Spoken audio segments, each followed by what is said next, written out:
Dear learners, अब हम लोग जो स्टार्ट कर रहे हैं सीरीज को वो है सेंटेंस रीअरेंजमेंट की। सेंटेंस रीअरेंजमेंट क्या होता है? एक होता है अरेंजमेंट और एक होता है रीअरेंजमेंट। अरेंजमेंट का मतलब होता है व्यवस्थित होना। व्यवस्थित का मतलब हुआ एक के बाद दो, दो के बाद तीन, तीन के बाद चार, मतलब एक के बाद तीन नहीं आ सकता, तीन के बाद पाँच नहीं आ सकता, तो इसको रीअरेंजमेंट बोलेंगे। बिल्कुल सीक्वेंस वाइज अगर कुछ आ रहा है तो। एक दूसरी बात, ABCD की बात करें अल्फ़ाबेटिकली, तो अल्फ़ाबेटिकली भी वही आएगा। जैसे PQRS की बात करें तो P के बाद Q आएगा, after Q R will come, and after R there will not be T, there will be S। तो ऐसा हम लोग बोल रहे हैं कि PQRS का या फिर रीअरेंजमेंट में क्या करेंगे, एक के बाद दूसरे का सीक्वेंस क्या बनता है, वो किस तरीके से आता है, उसके डिस्कशन करते हैं। अच्छा, ये जो PQRS होते हैं इनके कई टाइप्स होते हैं। कई कई जगह इनको पैराजम्बल्ड बोल लेते हैं, कई कई जगह इनको S1 S6 बोलते हैं, कई जगह 1 और 6 वाला सेम रहता है, और बीच के PQRS आपको चेंज करने हैं। तो हम लोग क्या करते हैं, अभी हम लोग सीरीज स्टार्ट कर रहे हैं, तो अभी हम लोग हल्के लेवल के और कुछ मिक्स्ड हम लोग देखते हैं जिनके लेवल हैं, उस तरीके के क्वेश्चन करेंगे और देखेंगे कि बिना समय लगाए हुए बहुत कम समय में किसी क्वेश्चन को कैसे सॉल्व कर सकते हैं। इसका जो वेटेज है वो हर एक एग्ज़ाम में आता है। आप SSC के एग्ज़ाम की तैयारी कर रहे हो, NDA की कर रहे हो, CDS की कर रहे हो, या फिर एयरफोर्स के एग्ज़ाम की तैयारी कर रहे हो, हर एग्ज़ाम के लिए सेंटेंस रीअरेंजमेंट बड़ा इंपॉर्टेंट रोल प्ले करता है। इवन 10th 11th और 12th में भी सेंटेंस रीअरेंजमेंट के क्वेश्चंस आते हैं। तो चलो ज़्यादा समय ना गंवाते हुए चलते हैं हम अपने क्वेश्चन की तरफ। तो ये क्वेश्चन लिखा हुआ है, a lazy sulky the rascal is him at arms length good for nothing keep. तो अब अगर देखें तो ये P ऑप्शन है, ये Q ऑप्शन है, ये R और ये S ऑप्शन है। हमारे पास चार ऑप्शन दिए हुए हैं, QPSR, PSRQ, RSQP और SRPQ। अब देखना जरा, अ लेजी सल्की। अब हमें देखना है भाई कि क्या करेंगे हम लोग। अब इनको हमें सीक्वेंस में लाना है, तो ऑप्शन की तरफ चलते हैं। ऑप्शन में क्या होता है कि हमारा समय बच जाता है। तो ऑप्शन का सबसे पहले हम लोग देखेंगे पहला लेटर। तो पहला लेटर देखें, इन सब चीज़ों में पहला लेटर अलग अलग है। इसमें S है, इसमें R है, इसमें Q है और इसमें P है। तो पहला लेटर अलग होने से एक हमारे पास सहूलियत ये हो जाती है कि पहला लेटर अगर हमें अच्छे से मिल गया तो हम लोगों को कम टाइम में भी उसको सॉल्व कर सकते हैं। पहला लेटर मान लीजिए S हो रहा है और मान लीजिए R, P और Q हमने हटा दिए, तो S वाला आंसर सही है, तो बाकी के मैच करने की जरूरत नहीं है। और ये क्या करेगा, ये हमारा समय बचाएगा। चलिए आगे चलते हैं। तो क्या कह रहा है जी, एक बार पढ़ लेते हैं। अच्छा, ये गुड फॉर नथिंग कीप, ये हमारे सेंटेंस का पहला लेटर नहीं हो सकता। अगर S पहला लेटर नहीं है तो S वाला ये ऑप्शन हमारा कट हो गया। एक दूसरा कह रहा है हिम एट आर्म्स लेंथ। अब ये हिम ना एक प्रोनाउन है, और जनरली प्रोनाउन से सेंटेंस स्टार्ट नहीं होते। जनरली नहीं होते हैं, ऐसा नहीं है कि नहीं होता है, लेकिन जनरली नहीं होते। तो R वाला ऑप्शन भी हमारा कट हो गया। अब हमारे पास दो ऑप्शन बच गए, अ लेजी सल्की और द रास्कल इज। अब देखो, ये लेजी सल्की एक नाउन हो गया। सल्की का मतलब होता है एक ऐसा पर्सन जो बिल्कुल कुछ काम नहीं करता है। अब ये लेजी सल्की एक नाउन हो गया, और अगर ये नाउन है तो नाउन या तो सब्जेक्ट बनता है और या ऑब्जेक्ट बनता है। तो अब दो चीजें होनी है, या तो अ लेजी सल्की करे या फिर the rascal is a lazy sulky करे। तो या तो P के बाद Q आएगा, तो अगर P के बाद Q आएगा तो हमारे पास P के बाद S है, P के बाद Q नहीं है, तो ये ऑप्शन भी कट हो गया। अब हमारे पास Q के बाद P वाला है, तो क्या कह रहा है, the rascal is a lazy sulky. जैसे हम लोग कहते हैं ना, my brother is a good person, तो ऐसी the rascal is a lazy sulky. तो इसका मतलब ये Q और P का पेयर बन रहा है, और Q और P का पेयर बन रहा है, तो हमारे पास एक ही ऑप्शन है Q और P का। एक बार हम लोग S और R को भी मैनेज कर लेते हैं। The rascal is a lazy sulky good for nothing keep him. अब देखो, कीप के बाद हिम ही आना है, कीप के बाद द नहीं आ सकता। कीप द रास्कल इज, या कीप अ लेजी सल्की, या keep him at arms length. At arms length actually एक इडियम्स होता है जिसका मतलब होता है एक दूरी बनाए रखना या फिर एक दूरी तय करना। तो आप पाएंगे कि भाई ये फर्स्ट वाला ऑप्शन हमारा सही है। इतना इजी नहीं है कि जितना आप सोच रहे हैं, और अगर आपने बनाया है इस सवाल को, अपने से बना लिया, तो इसका मतलब थोड़ा बहुत आप इन चीज़ों को जानते हैं। एक बार मैं दोबारा बता दूं आपको, आपने क्या करना है, एलिमिनेशन मेथड से जाना है। आपने देखा भाई पहला लेटर क्या होगा, पहला लेटर अलग अलग है जी, तो आपने पहले लेटर की तरफ चले तो R और S हमारे पहले लेटर से एलिमिनेट हो गए। तो आर वाला ऑप्शन ये गया, एस वाला ऑप्शन ये गया, दो ऑप्शन हमारे कट गए। अब पहला लेटर इन दोनों में से कोई होगा, तो या तो पी के बाद क्यू होगा या तो पी होगा। तो अलेजी सल्की, अब lazy sulky him at arms length नहीं होगा, a lazy sulky good for nothing ये भी नहीं हो सकता। तो अलेजी सल्की के बाद आना है हमारा क्या, द रास्कल इज, जो कि सही नहीं बैठ रहा है, लेकिन इसको अपोजिट कर दे तो क्या हो जाएगा, द रास्कल इज अलेजी सल्की। तो क्यू और पी का पेयर बन रहा है, और क्यू और पी का पेयर बन रहा है, तो ये हमारा पेयर यहाँ पे बना और बेहिचक आप इसको करेक्ट कर सकते हैं। तो और कई तरह के लेवल करेंगे हम लोग, ये मॉडरेट होगा, कुछ इजी होंगे, कुछ डिफिकल्ट होंगे, तो इन तरह के लेवल हम लोग करते रहेंगे। तो ये तो रहा पहला क्वेश्चन।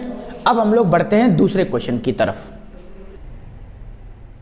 तो ये आ गए हम लोग दूसरे क्वेश्चन के ऊपर। ये रहा question, into the office someone broke highly confidential letters and stole some. अच्छा, सम एक ऐसा लेटर है जिसके बाद या तो अनकाउंटेबल नाउन आएगा और या तो सम के बाद क्या आएगा, कोई प्लूरल नाउन आएगा। सम के साथ दो केस है, या तो क्या आएगा अनकाउंटेबल नाउन, जैसे सम मनी बोलिए, सम वाटर बोलिए, सम नॉलेज बोलिए, और या तो फिर कोई ऐसा नाउन आएगा जो प्लूरल हो। तो अगर सम के बाद प्लूरल लेना है तो ऑफिस तो नहीं है प्लूरल। अच्छा, सम के बाद समवन भी नहीं आ सकता, प्लूरल चाहिए। सम के बाद हाईली कॉन्फिडेंशियल लेटर्स आ सकता है सम के बाद, तो एक तरह से एस आर का पेयर बन सकता है। एस आर का पेयर हमारा यहाँ है, एस आर का पेयर ये भी है, यहाँ पे आर एस का है, गलत हो जाएगा, ये गलत हो जाएगा, ये भी गलत हो जाएगा। चलो खैर कोई बात नहीं, उस हिसाब से तो ये दो सही बैठ रहे हैं, तो चलो वो तो अलग बात है। लेकिन एक और चीज़ देखना, यहाँ पे एंड लगा हुआ है। अगर यहाँ पे एंड है तो ये सेंटेंस का पहला लेटर नहीं हो सकता एस, और एस पहला लेटर है भी नहीं, ठीक है, तो कोई बात नहीं, उसको भी वेरीफाई कर लिया, नहीं है। आगे देखना, हाईली कॉन्फिडेंशियल लेटर्स, आर वाला कोई ऑप्शन है, ये है आर पी के बाद हाईली कॉन्फिडेंशियल लेटर्स, और उसके बाद पी इनटू द ऑफिस, क्यों क्या कह रहा है, समवन ब्रोक एंड स्टोल सम। अब सम के बाद आगे सेंटेंस इनकम्प्लीट है, इसका मतलब ये सम के बाद कुछ ना कुछ आएगा, लेकिन अगर सम में खत्म हो रहा है सेंटेंस तो ये हमारे ऑप्शन का लास्ट सेंटेंस नहीं हो सकता।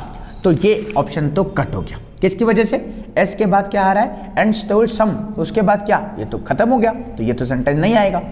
आगे क्या कह रहा है, पी क्यू आर एस कह रहे थे, P Q R S check कर लेते हैं।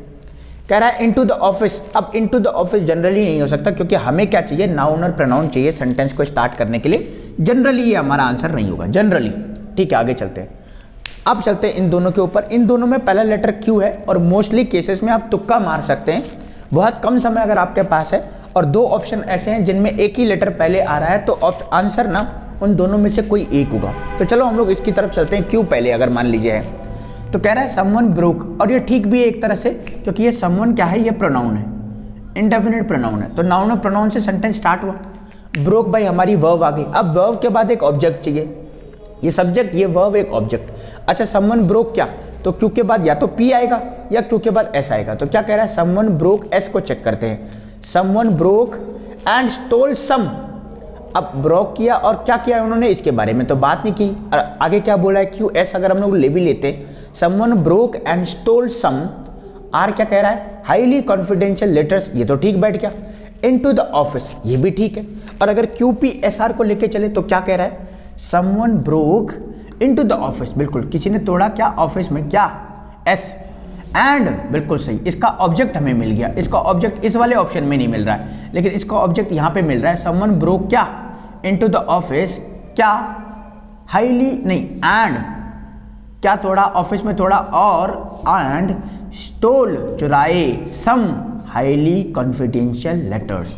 तो इसका जो आंसर होगा वो हो जाएगा थर्ड वाला ऑप्शन। अच्छा, कुछ हद तक आपको मिलेगा, फोर्थ भी मैच कर रहा है, लेकिन हमें इस तरीके से देखना है कि जनरली सब्जेक्ट आता है सेंटेंस में, सब्जेक्ट के बाद जनरली हमारे पास वर्ब आता है, और वर्ब के बाद जनरली हमारे पास ऑब्जेक्ट आता है। ऐसा भी कोई केस होता है जब वर्ब के बाद दूसरा एक सेंटेंस स्टार्ट हो जाता है और एक दूसरा वर्ब और ऑब्जेक्ट आ जाता है, वो ठीक है कंजंक्शन के बाद, लेकिन जनरली सब्जेक्ट वर्ब और ऑब्जेक्ट आता है, तो उस हिसाब से थर्ड वाला ऑप्शन सही हो जाएगा। तो चलिए आगे बढ़ते हैं नेक्स्ट क्वेश्चन की तरफ। तो ये रहा आपका तीसरा क्वेश्चन, बहुत इजी है, लेकिन थोड़ा सा हमें ज़्यादा से ज़्यादा करेंगे तो ये डिफ़िकल्ट क्वेश्चन भी इजी बन जाएंगे हमारे लिए। फर्स्ट और जो सेकंड क्वेश्चन था थोड़ा सा जो है आपको लेवल थोड़ा सा ऊपर मिलेगा, थर्ड वाला क्वेश्चन थोड़ा सा इजी है, इतना इजी भी नहीं है, लेकिन हाँ शायद आप लोग बना पाओ। तो क्या कह रहा है, द पब्लिक, दूसरा है aim is to educate, third है द एनजीओज, और फोर्थ है about the danger of smoking. तो जरा देखें इनमें क्या करना है। क्या करना है, सबसे पहले हमें क्वेश्चन का पहला लेटर देखना है, आर पी आर क्यू। इसका मतलब दो ऑप्शन आर वाले हैं और दो ऑप्शन पी और क्यू है। तो जरा देखिए, आर क्या कह रहा है, द एनजीओज नाउन है, सब्जेक्ट हो सकता है बिल्कुल। अच्छा, द पब्लिक भी नाउन है, ये भी सब्जेक्ट हो सकता है। तो पी और आर हमारे सब्जेक्ट बन सकते हैं। तो या तो पी होगा या आर होगा, ये दोनों में से कुछ होगा। चलो देख लेते हैं आगे क्या कहता है। आगे कह रहा है कि about the danger of smoking, ये सबसे पहला लेटर नहीं होगा, एस नहीं होगा, और एस दे भी नहीं रखा है हमारे पास कोई पहला लेटर, ठीक है। एस नहीं होगा, क्यू भी हमारे पास पहला लेटर नहीं होगा, एम इज टू एजुकेट नहीं हो सकता। तो क्यू अगर पहला नहीं है तो हमारे पास ये ऑप्शन गया cut, Q P S R नहीं होगा। अब हम चलते हैं आर क्यू पी एस पे, द एनजीओस, चलो मान लीजिए ये तो खैर बन रहा है, लेकिन पी क्यू पे चले तो क्या कह रहा है, द पब्लिक, हाँ ठीक है। उसके बाद Q, aim is to educate, बिल्कुल सही, पी भी सही, क्यू भी सही। एस क्या कह रहा है, about the danger of smoking, बिल्कुल पी क्यू एस बिल्कुल करेक्ट है। और आर क्या कह रहा है, द एनजीओस। अब एस के साथ आर का पेयर नहीं बन रहा, पी क्यू एस तक बिल्कुल ठीक है। देखो, the public aim is to educate about the danger of smoking, और आगे आ रहा है द एनजीओस। तो ये थोड़ा सा गलत हो रहा है। तो ये अगर गलत हो रहा है तो ये ऑप्शन हमारा कट गया।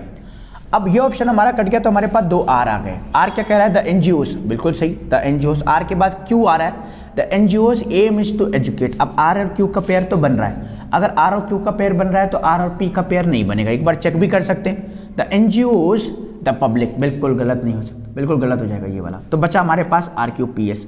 आप एक बार वेरीफाई भी कर सकते हैं और वैसे भी चेक कर सकते हैं, बिना समय गंवाए इसको सही भी कर सकते हैं। एक बार फिर भी चेक कर ले, क्या कह रहा है, the NGOs aim is to educate the public about the danger of smoking. और वैसे भी पब्लिक का एम नहीं हो सकता, अब पब्लिक तो खुद ही जो है कंज्यूम कर रही है स्मोकिंग को, तो एनजीओ का एम हो सकता है। तो ये हमारा पहला वाला आंसर करेक्ट हो जाएगा। तो हम लोगों ने आज के पार्ट में इतना ही किया। आगे के पार्ट में हम लोग थोड़ा सा लेवल ऊपर बढ़ा करके चलेंगे, या बीच में मिक्स कर लेंगे, कुछ हल्के हों, कुछ मीडियम हो, मॉडरेट, और कुछ हमारे डिफ़िकल्ट हों। तो मैं चाह रहा हूं कि आपको इंग्लिश से रिलेटेड हर एक वीडियो दूं। आप हमारे चैनल पे विजिट करेंगे तो आपको मिलेगा, वहां पे ईडियम्स एंड फ्रेजेस मिलेंगे, आपको वोकैब्स मिलेंगी, आपको कंसेप्ट ऑफ इंग्लिश ग्रामर मिलेंगे, आपको नाउन का चैप्टर और भी आपको चैप्टर मिलेंगे, सब कुछ मिलेगा आपको। इंग्लिश से रिलेटेड आपको कहीं कुछ जाने की ज़रूरत नहीं है। आप हमारा प्लेलिस्ट चेक कर सकते हैं, वहाँ पे आपको बहुत ज़्यादा कंटेंट मिलेगा। बढ़िया से पढ़ते रहिए और अपनी लाइफ में आगे बढ़ते रहिए।